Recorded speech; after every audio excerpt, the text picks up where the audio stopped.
Adnan role stories میں خوش آمدید۔ سنا ہے جس عورت سے آپ کی شادی ہوئی تھی وہ بڑی خطرناک عورت تھی اور آپ نے ڈر کے مارے اسے طلاق دے دی تھی۔ برگد کے درخت کے نیچے کرسی پر بیٹھے ایک خاموش طبع بوڑھے سے ایک منچلے نے استہزائیہ کہا، اللہ بخشے اسے بہت اچھی عورت تھی۔ بنا ناراض ہوئے بغیر غصہ کیے بابا جی کی طرف سے ایک مطمئن جواب آیا۔ ایک نوجوان نے ذرا اونچی آواز میں کہا، لیکن بابا جی لوگ کہتے ہیں وہ بڑی خطرناک عورت تھی۔ بابا جی کچھ دیر خاموش رہے، پھر کہنے لگے، کہتے تو ٹھیک ہی ہیں، وہ واقعی بہت خطرناک تھی اور حقیقتاً میں نے ڈر کے مارے اسے طلاق دی تھی۔ یہ بات تو مردانگی کے خلاف ہے۔ عورت سے ڈرنا کہاں کی بہادری ہے؟ نوجوان جوشیلے انداز میں بولا، میں عورت سے نہیں ڈرتا تھا، میں تو اس سے ڈرتا تھا جس تک اس کی رسائی تھی۔ پرسکون جواب۔ جوانوں نے حیرت سے ایک دوسرے کو دیکھا۔ ایسی عورتوں کو تو جہنم میں ہونا چاہیے۔ لا حول ولا قوت۔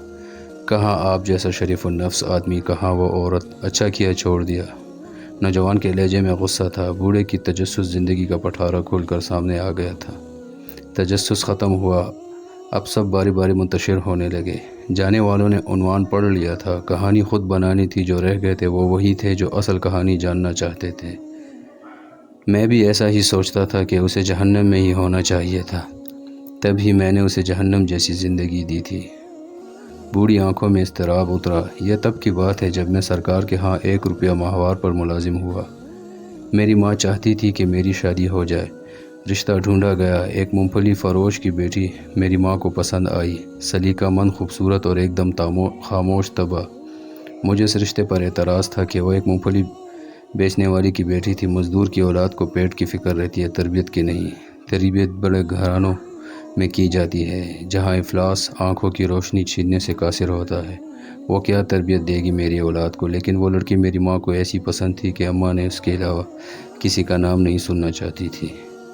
پھر وہ بیاہ کر میرے گھر آئی۔ رخصتی کے وقت اس کے باپ نے مجھے کہا، میری بیٹی سیدھی سادی ہے، اسے دنیا داری کا کوئی خاص پتہ نہیں، اگر کوئی چوک ہو جائے تو معاف کر دینا، یوں بڑے دل والی اپنے سائے کو خوش رکھے گی۔ وہ بالکل ویسی ہی تھی جیسے میری ماں نے بتایا تھا، سلیقہ مند، سگڑ اور تابعدار۔ باہر دوستوں کے ساتھ میری صحبت کوئی اچھی نہیں تھی۔ ملازمت کے اوقات میں کھانا گھر سے باہر کھاتا، دوستوں میں بیٹھتا، رات گئے تک محفل چلتی، پھر گھر جاتا۔ وہ کیا کھاتی، کیا پیتی، کس حال میں رہتی تھی، مجھے کوئی پرواہ نہیں تھی۔ انہی دنوں میری ماں بھی دنیا سے رخصت ہو گئی تھی۔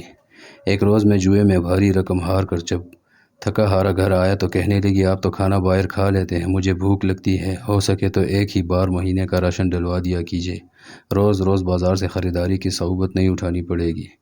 کیا اس مونگ پھلی بیچنے والے کی بیٹی کی اتنی اوقات کہ مجھ سے مطالبہ کر سکے؟ مجھے طیش آیا، ہو نہ ہو تم کسی بڑے باپ کی بیٹی کہ تمہیں پورے مہینے کا راشن اور خرچ چاہیے، اپنی اوقات دیکھی ہے؟ غصے میں آ کر اس پر ہاتھ اٹھایا اور مغالطات بھی بکے۔ میں یہ نہیں سوچ سکا کہ آخر اسے زندہ رہنے کے لیے روٹی تو ہر حال میں چاہیے تھی۔ وہ جسمانی اعتبار سے کافی کمزور تھی، مار برداشت نہیں کر سکتی تھی۔ پشیمانی تھی یا کیا وہ 2 دن تک بستر پر پڑی رہی، مجھے اس کی بھی کوئی پرواہ نہیں تھی۔ پھر اس نے گھر میں ہی سینہ پر رونا شروع کر دیا۔ ہاتھ کا ہنر اس کے کام آیا، یوں اس کی روٹی کا انتظام ہو گیا اور میں یہ سوچ کر پہلے سے بھی بے پرواہ ہو گیا۔ ایک روز ایک ہمسائے نے مجھے روک کر کہا، دن میں جب آپ گھر نہیں ہوتے تو آپ کے گھر سے باتوں کی آوازیں آتی ہیں، میرے سوا میری غیر موجودگی میں کون آتا تھا جس سے وہ اتنی آواز میں باتیں کرتی تھی؟ غصہ حد سے سوار تھا، بس نہ چلتا تھا کہ اسے جان سے مار دوں، لیکن میں بس ایک موقع کی طاق میں تھا۔ ایک رات پچھلے پہر کسی کے بولنے کی آواز پر میری آنکھ کھلی۔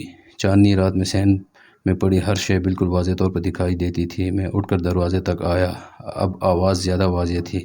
وہ کہہ رہی تھی، سائیں صبح ایک روٹی کے لیے آٹا گھر میں موجود ہے، وہ ایک روٹی کھا کر چلا جائے گا، یہ سوچے بنا میں سارا دن بھوکی رہوں گی۔ میری روٹی جب تک تیرے ذمے تھی تو عزت سے ملتی تھی، جب تو نے اپنی نائب کے ہاتھ دی تھی روٹی کے ساتھ بے عزتی اور اذیت بھی ملنے لگی۔ مجھے اب روٹی تو ہی دے، تیرا بنایا نائب تو خائن نکلا۔ وہ میری شکایت کر رہی تھی، لیکن کس سے؟ کون تھا جو اسے روٹی دیتا تھا مجھ سے بھی پہلے؟ میں نے باہر آ کر دیکھا، وہ صحن کے بیچ چارپائی پر بیٹھی خود سے باتیں کر رہی تھی، وہاں کوئی بھی نہ تھا۔ میرے پیروں تلے زمین نکل گئی۔ وہ خدا سے میری شکایت کر رہی تھی۔ وہ اس لمحے مجھے کوئی اور ہی مخلوق لگی۔ وہ بہت کم بولتی تھی، لیکن وہ کس کے ساتھ اتنا بولتی تھی آج مجھے سمجھ میں آیا تھا۔ وہ تو بہت بڑے باپ کی بیٹی تھی، کیسی عورت تھی جو افلاس کے ہوتے بھی خدا شاس تھی وہ، میرا جسم خوف سے کانپ رہا تھا۔ دن چڑھتے ہی میں نے سامان باندھا اور اسے اس کے گھر چھوڑ آیا۔ سسر نے طلاق کی وجہ پوچھی تو میں نے ڈرتے ہوئے کہنے لگا، یہ بڑی خطرناک عورت ہے، بڑے دربار میں میری شکایتیں لگاتی ہے، مجھے ڈر ہے کہ بادشاہ کو کسی دن تاؤ آ گیا تو میرا حشر نہ کر دے۔ حقیقت یہ تھی کہ میں اس کے ساتھ انصاف نہ کر سکا۔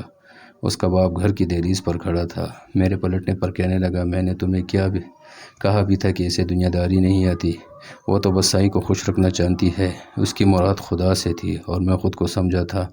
جب وہ واپس گھر آیا تو مجھے انکشاف ہوا کہ رات اس نے یہی مانگا تھا تو خود مجھے روٹی دے دے۔ تیرا نائب تو خائن نکلا اور آج نفقے کا اختیار مجھ سے چھین لیا گیا۔ میں نے بے تحاشا رویا۔ اس کا سائیں بہت بڑا تھا، اس کی رسائی جس تک تھی وہ 2 جہانوں کا رب تھا، وہ جس کی ایک روٹی مجھ پر بھاری تھی وہ اس کے لیے کیا نہیں کر سکتا تھا۔ میں واقعی ڈر گیا تھا، میں آج بھی ڈرتا ہوں کہیں میرے حق میں اس نے کوئی بد دعا نہ کی ہو۔